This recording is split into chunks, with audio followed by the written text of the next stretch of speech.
तो बहुत सारे स्टूडेंट्स के हमारे पास कॉल्स और मैसेज आते रहते हैं। जब भी रिजल्ट आता है तो कोई स्टूडेंट 9th में फ़ेल कर दिया जाता है, किसी को 11वीं 11th में फ़ेल कर दिया जाता है। तो अब वही सोचता है कि अब मैं करूँ तो करूँ क्या।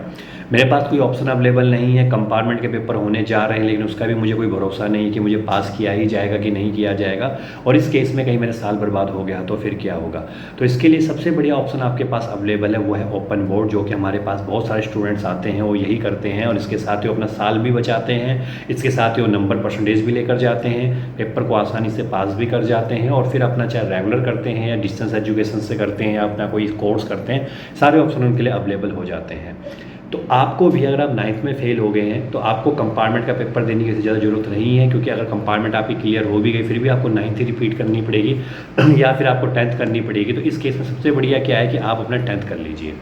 11th में फ़ेल हो गए हैं, कंपार्टमेंट में आप पेपर दे रहे हैं, अगर क्लियर कर लेते हो तो अच्छी बात है, नहीं कर पाते हैं तो अब 11th को छोड़ने के साथ आप तब 12वीं या 12th कर लीजिए।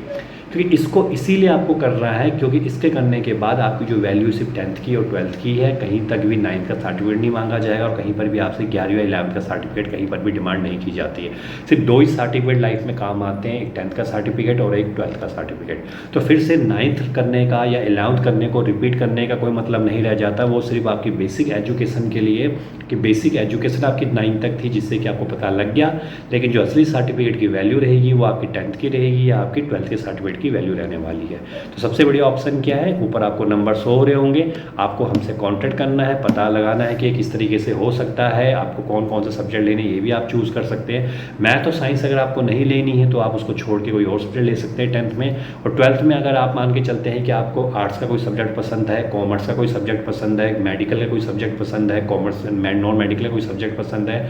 तो वो सब्जेक्ट भी आप अपना एक कॉम्बिनेशन बनाकर ले सकते हैं, जिससे कि आप बहुत अच्छे नंबरों से अपनी 10th या 12th पास आउट कर सकते हैं।